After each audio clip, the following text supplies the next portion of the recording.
আমি আজকে একটা নতুন রেসিপি নিয়ে আসছি, যেটা হচ্ছে মিষ্টি আলু বা রাঙা আলুর পায়েস। এবার আমি আলুটাকে রেডি করব। এইভাবে খোসাটাকে পিল করে নিয়ে তাকে জলে খানিকক্ষণ ভিজিয়ে তারপরে এটা রেডি করব।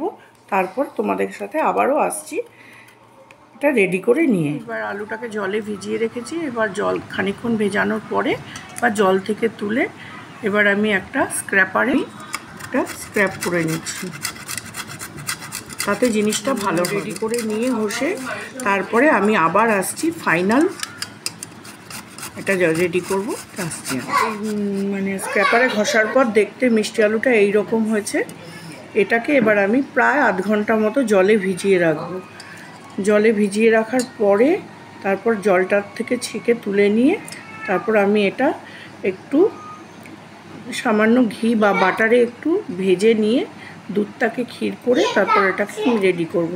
আমি আসছি এটা আধ ঘন্টা ভিজিয়ে রাখতে এইরকম হয়েছে। দেখো এইরকম জিরি ঘষার পরে হয়েছে। এইটাকে আমি এবারে আধ ঘন্টা মতো জলে ভিজিয়ে রাখবো, যাতে আলুর কষটা পুরো চলে যায়। তারপর ওটা একটা ভালো স্ট্রেনারে ফেলে এটা ভালো করে ধুয়ে ছেঁকে নেব, নিয়ে জলটা পুরো ঝরিয়ে নেব। নিয়ে তারপরে আমি এটাকে ঘি বা বাটারে একটু ভেজে নিয়ে তারপর দুধটাকে ক্ষীর করে সেই দুধটা দিয়ে আমি 1 লিটার দুধ দিয়ে দুধটা জাল হতে বসিয়ে দিলাম। দুধের মধ্যে আমি একটা তেজপাতা দিয়ে দিলাম আর একটু এলাচ দানা দিয়ে দিলাম, বসিয়েছি। এবার আমি এতে দিচ্ছি 2 চামচ ঘি। এই দিচ্ছি ঘি 1 চামচ আর এই 1 চামচ, এই 2 চামচ ঘি দিলাম। ঘি দেওয়ার পরে ঘিটা গরম হয়ে গেছে। এইবারে আমি এই মিষ্টি আলুটা এই যে জল ঝরিয়ে রেখেছি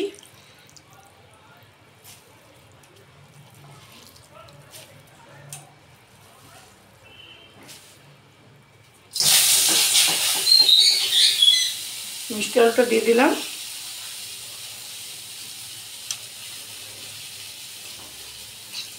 একটু ভাজতে দিলাম মিষ্টি আলুটা। ঘিয়েতে একটু ভেজে নেবো, একটা ভালো সেন্ট আসবে।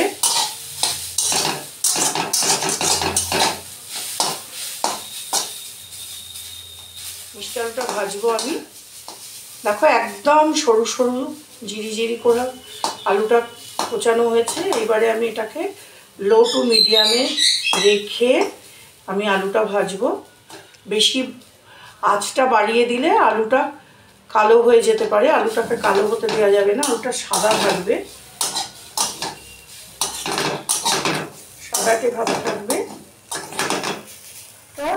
দিয়ে দিলাম এই আলুটা হালকা সাদা হয়ে দুধটা আমি দিয়ে দিলাম। এবার এটা আলুটার সঙ্গে ফুটে ঘন হতে থাকবে। আমি এবার দিয়ে দেবো এর মধ্যে কাজু কিশমিশ আর চিনি দিয়ে দিচ্ছি। স্বাদ দিলাম। চিনিটা জাল হবে, জাল হতে থাকুক একটু। চিনিটা জাল হবে, তারপর ওর মধ্যে দেবো কাজু আর কিশমিশ। এবার দিচ্ছি এর মধ্যে কিশমিশ, কয়েকটা কিশমিশ আমি রেখে দেবো আর একটু কাজু রেখে দেবো ডেকোরেশনের জন্য।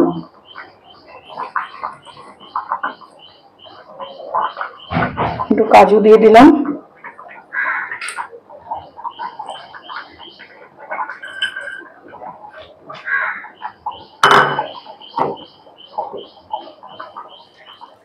এই যে ডেকোরেশনটা করছি, এবারে অল্প কাজু কিশমিশ লেগে থাকে তাহলে তোমরা লাইক কমেন্ট শেয়ার করো। আরও রেসিপি দেখার জন্য আমার সাথে থেকো, আরও বিভিন্ন রকম রেসিপি দেখার জন্য আমার সাথে থেকো। এটা সব রকম অনুষ্ঠানে, ঠাকুরের ভোগেতে বা একাদশীতে যে কোনো এতে অনুষ্ঠানে এই পায়েসটা করে দিতে পারো।